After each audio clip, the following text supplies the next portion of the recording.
మాజీ CM YS Jagan పై APCC chief YS Sharmila Reddy మరోసారి పదురైన విమర్శలు గుప్పించారు.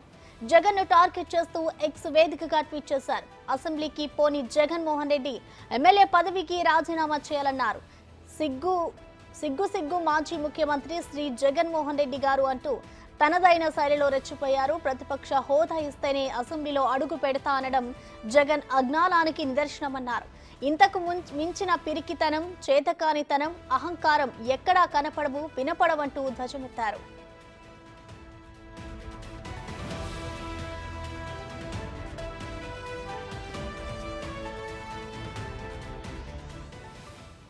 మోసం చేయడం మీకు కొత్తేమీ కాదు, జగన్మోహన్ రెడ్డి అంటూ ఫైర్ అయ్యారు. మిమ్మల్ని ఎన్నుకొని అసెంబ్లీలో పంపిన ప్రజలను ఇలా వెర్రిగా వింతగా మోసం చేయడం, ఓట్లు వేసిన ప్రజలను అవమానించడం మీకే చెల్లిందని పేర్కొన్నారు షర్మిల.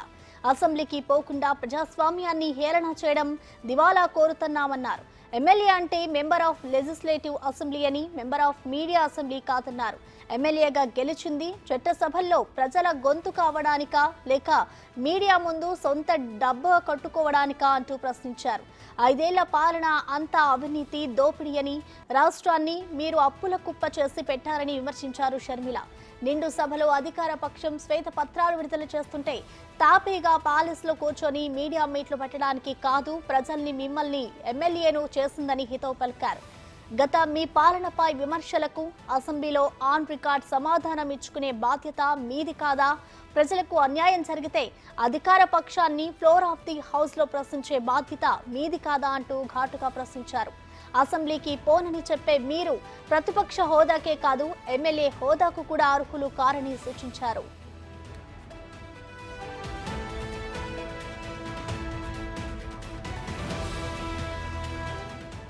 వెంటనే రాజీనామా చేయండి, బడికి పోను అనే పిల్లోడికి టీసీ ఇచ్చి ఇంటికి పంపిస్తారు. ఆఫీస్కు పోననే పని దొంగను వెంటనే పనిలోంచి పీకేస్తారు. ప్రజా తీర్పును గౌరవించకుండా అసెంబ్లీకి పోను అంటూ గౌరవ సభను అవమానించిన వాళ్లకు ఎమ్మెల్యేగా ఉండే అర్హత లేదని స్పష్టం చేశారు. ఎమ్మెల్యేగా అసెంబ్లీకి పోనప్పుడు మీరు ఆఫ్రికా అడవులకు పోతారో, అంటార్కిటికా మంచులోకే పోతారో ఎవరికి కావాలప్పుడు? అసెంబ్లీకి పోని జగన్ అండ్ కో తక్షణమే మీ ఎమ్మెల్యే పదవులకు రాజీనామా చేయాలని డిమాండ్ చేశారు వైఎస్ షర్మిల.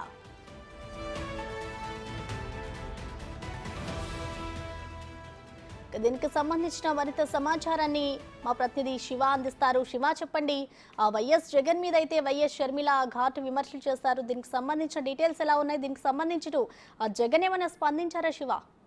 ప్రధాన మొత్తం మీద చూసుకుంటే జగన్మోహన్ రెడ్డికి సంబంధించి కూడా ఆయన సోదరి షర్మిల చాలా ఘాటు వ్యాఖ్యలు చేశారు. ఎక్స్ వేదిక సిగ్గు మాజీ ముఖ్యమంత్రి జగన్మోహన్ రెడ్డి గారు అంటూ కూడా వెటకారంగా ఫిక్స్ చేశారు. ప్రతిపక్ష హోదా ఇస్తేనే అసెంబ్లీలో అడుగు పెడతానంటాం జగన్ అజ్ఞానానికి పెద్ద నిదర్శనం. ఇంతకు మించి తిరిగితనం, చేతకానితనం, అహంకారం ఎక్కడా కూడా కనబడవు, వినపడవు అని చెప్పి ఆమె కట్టడిగా పోస్ట్ చేసింది. మోసం చేయడం మీకు కొత్త ఏమి కాదు జగన్మోహన్ రెడ్డి, కానీ మిమ్మల్ని ఎన్నుకున్న అసెంబ్లీకి పంపించిన ప్రజల్ని మోసం చేయడం సరైన పద్ధతి కాదు. ఎంత మోసం చేయడం వల్ల ఓట్లు మీకే చెల్లిందని చెప్పి కూడా ఆమె అయితే ఘాటుగా రిప్లై ఇచ్చిన పరిస్థితి కనిపిస్తా ఉంది. ఎమ్మెల్యే అంటే మెంబర్ ఆఫ్ లెజిస్లేటివ్ అసెంబ్లీ, దాన్ని మీరు మెంబర్ ఆఫ్ మీడియా అసెంబ్లీగా మారుతున్నారు. ఇది సరైన విధానం కాదు, దీన్ని మార్చుకోవాలి. అలాగే ఎమ్మెల్యే గెలిచి చట్టసభల్లో ప్రజా సమస్యలపై గొంతుగా వినిపించాలి, కానీ మీరు అసెంబ్లీకి రాకుండా డుమ్మా కొట్టాన్ని ఏ రకంగా తీసుకోవాలి? ఇది సరైన పద్ధతి కాదు. మీరు మీడియా ముందు సొంత డబ్బా కొట్టుకోవడానికి ఎమ్మెల్యే అయ్యారా, లేకపోతే ప్రజా సమస్యల పరిష్కారం కోసం ఎమ్మెల్యే అయ్యారా చెప్పాలని చెప్పి నిలదీశారు. నిండు సభలో అధికార పక్షం శ్వేత పత్రాలు విడుదల చేసి గత మీ ప్రభుత్వ హయాంలో జరిగిన అవినీతి, అక్రమాలు, దౌర్జన్యాలపై సమాధానం చెప్పాల్సిన బాధ్యత మీ మీద ఉంది, కానీ మీరు మాత్రం టాపీగా తాడేపల్లి ప్యాలెస్ లో కూర్చొని మీడియా మీట్లు పెట్టడం కాదు. మిమ్మల్ని ప్రజలు ఎన్నుకుంది, మీరు గత పాలనపై విమర్శలు చేసినానికి ఖచ్చితంగా జవాబు చెప్పి తీరాలని చెప్పి షర్మిల ఎక్స్ వేదికగా కూడా ఘాటుగా రిప్లై ఇచ్చారు. అసెంబ్లీకి పోనని చెప్పి మీకు ప్రతిపక్ష హోదాకే కాదు, ఎమ్మెల్యే హోదా కూడా అర్హులు, వెంటనే రాజీనామా చేయండి. ఉదాహరిస్తూ కూడా బడికి పోని పిల్లల్ని తీసి పంపిస్తారు. అలాగే ఉద్యోగం చేయని ఎంప్లాయీని కూడా ఉద్యోగం నుంచి తరిమేస్తారు. అదే రకంగా ఎమ్మెల్యేగా అసెంబ్లీకి వెళ్ళని మీరు తక్షణమే రాజీనామా చేయాలి. అలాగే మీరు మీ సభ్యులందరూ కూడా అసెంబ్లీకి వెళ్ళకపోతే తక్షణమే రాజీనామా చేయాలని చెప్పి కూడా కాంగ్రెస్ పార్టీ డిమాండ్ చేస్తా ఉందని చెప్పి కూడా ఆమె అయితే ట్విట్టర్ వేదికగా ప్రకటన చేశారు. Prasanna, thank you Shiva.